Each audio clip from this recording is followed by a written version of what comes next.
Halo teman-teman pecinta horor yang selalu kepo dengan hal-hal mistis. Selamat datang kembali di Scary Story.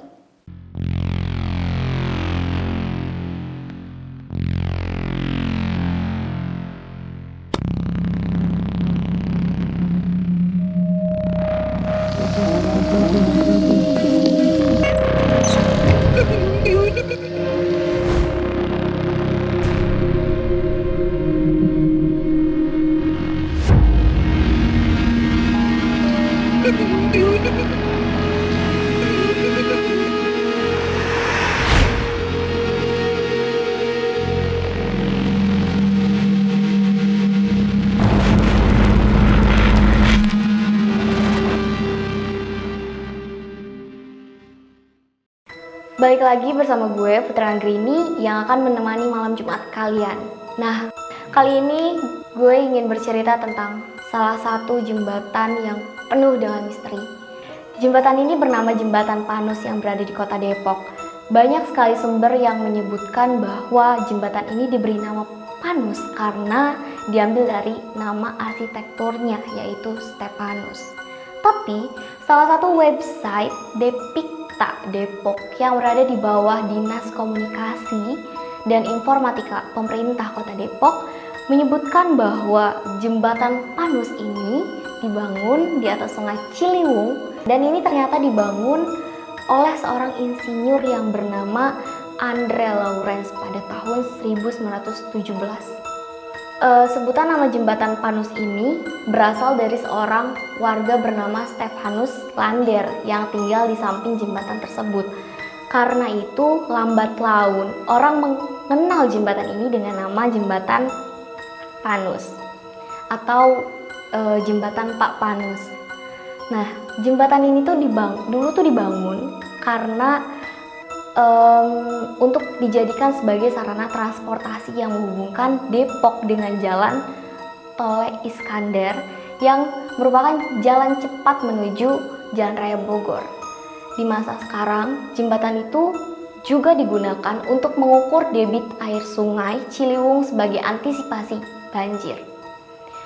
Nah, sekarang seiring berjalannya waktu, banyak cerita mistis pada jembatan ini, dari penumpang gaib, sosok Eti, hingga arwah dari Stepanus dan istrinya serta anjingnya.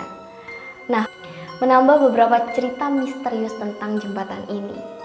Baik, kita ulas masing-masing kisah mistis ini. Yang pertama yaitu kisah sosok Eti yang dikenal dengan hantu bayi Jembatan Panus. Kisah sosok Eti sudah tidak asing lagi bagi warga Depok. Sosok misterius ini kerap kali menampakkan diri di Jembatan Panus.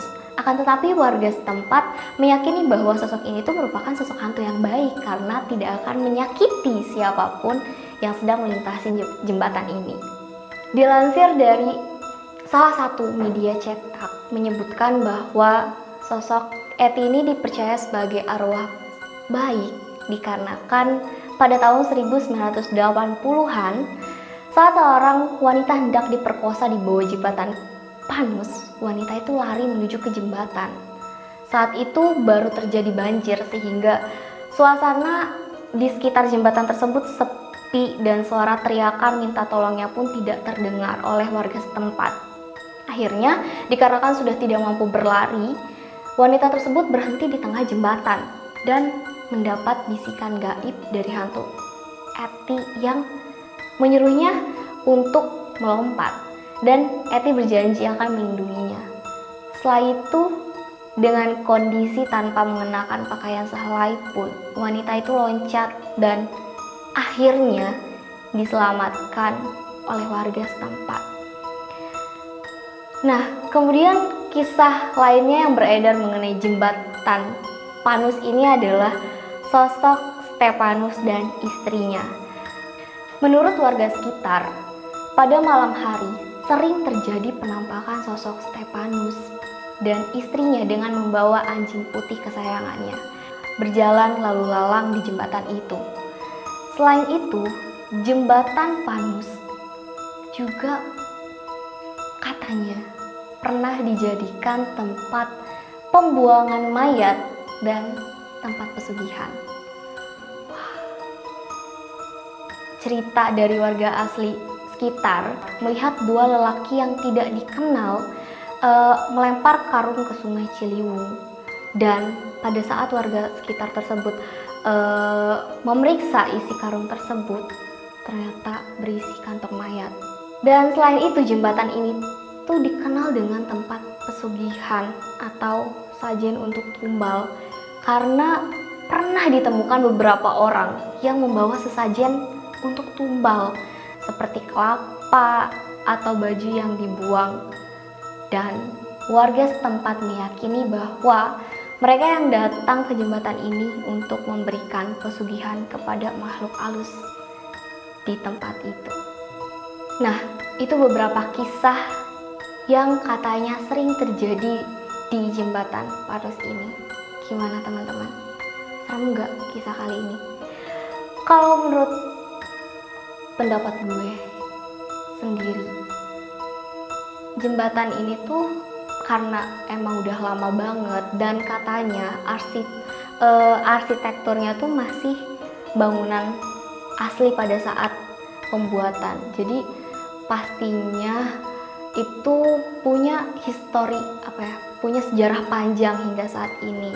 Banyak dari zaman dulu sampai sekarang, mungkin ada yang pernah bunuh diri di tempat tersebut, yang akhirnya menyebabkan jembatan tersebut terkenal angker sampai saat ini.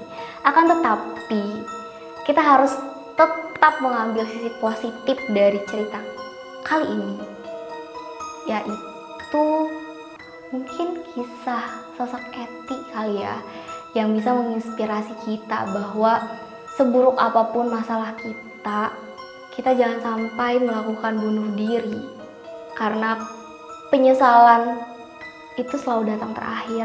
Dan sosok Eti ini yang merasakan hal tersebut, sehingga ketika pada saat dia sudah tidak hidup kembali, dia sudah tidak bernapas kembali, dia tetap menyesal dengan melakukan hal-hal baik seperti yang sudah diceritakan tadi, menolong seorang perempuan yang sedang akan diperkosa. Nah, teman-teman yang memiliki cerita mistis di daerahnya, atau mungkin saat ini sedang merasakan hal-hal mistis di suatu tempat, kalian bisa banget untuk mengirimkan cerita kalian yang nantinya akan gue bacakan di Scary Story ini. Kalian harus kirim ke email di bawah ini. Gue Putri Anggrini undur diri, sampai jumpa di malam Jumat berikutnya.